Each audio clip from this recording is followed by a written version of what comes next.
Hello and welcome back to the channel guys. और आपने football altars का नाम तो सुना ही होगा। They are the hardcore fan base of the club. Ultra का अगर आप मीनिंग सर्च करने जाओ तो इट मींस एक्सट्रीम और बियॉन्ड। ये एक ऐसे फैन ग्रुप होते हैं जो क्लब को बहुत पैशनेटली फॉलो करते हैं, बट उनकी एग्जिस्टेंस का एक डार्क साइड भी है। लास्ट ईयर हमने देखा था कैसे पीएसजी अल्ट्राज ने नेमार का घर सराउंड कर लिया था and he wanted him to leave. ये तो बात हुई पीएसजी की, but what about FC Barcelona जो एक पीएसजी से बहुत सिग्निफिकेंटली बिगर क्लब है। तो व्हाट अबाउट देयर अल्ट्राज, क्या वो एग्जिस्ट भी करते हैं? वीडियो के एंड तक देखना to find out. Boixos Nois, जिसका मतलब होता है crazy boys in Catalan, was founded in 1981। और जब ये ग्रुप स्टार्ट हुआ तो it was started with not more than 50 people और इनकी आइडियोलॉजी थी प्रो इंडिपेंडेंस कैटलन नेशनलिज्म, मतलब उनको कैटलोनिया को आजाद करवाना था काइंड ऑफ। और उन्होंने डिमांड की थी उस टाइम के प्रेसिडेंट जोसेफ नूनेस के रेजिग्नेशन के लिए, बिकॉज उनको लगा था कि वो एक अथॉरिटेटिव फिगर है। बट फिर बार्सिलोना में स्किन हेड्स के इरप्शन के बाद इस ग्रुप की कंप्लीट आइडियोलॉजी चेंज हो गई। It went from social liberalism to fascism. और जिन लोगों को फैसिज्म का मतलब नहीं बताई कि ऐसी आइडियोलॉजी है which believes in natural social hierarchy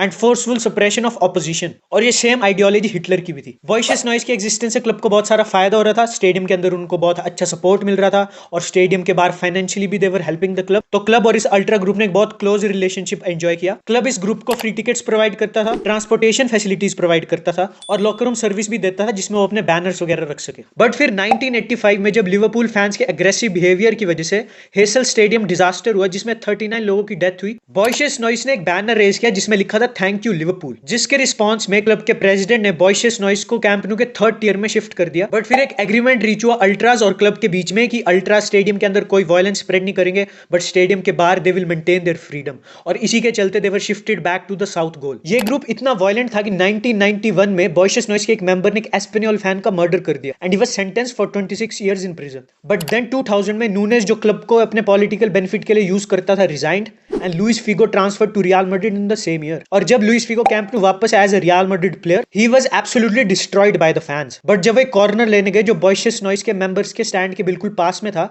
they threw a pig head at him. वॉइशियस नॉइज और भी कंट्रोवर्शियल चीजों में इन्वॉल्व था, like kidnapping, murder, sex trafficking, violence. और इसी के चलते जब 2003 में Joan Laporta won the election, he decided to implement a life long ban on these guys, जिसके रिस्पांस में दे अटैक्ड लपोर्टास हाउस और उन्होंने लपोर्टा की किडनैपिंग के लिए एक बहुत बड़ा मनी प्राइज भी रखा था। 2022 में जो फ्रैंकफर्ट डिजास्टर हुआ था कैंप न्यू में, जिसमें सोशियोज ने अपनी टिकट सेल कर दी थी, उसके बाद से काफी बार्सिलोना फैन ने यह बात आगे रखी कि वॉइशियस नॉइज को फिर से रिटर्न करना चाहिए कैंप न्यू। तो do you want them to return और are they good far away from the stadium?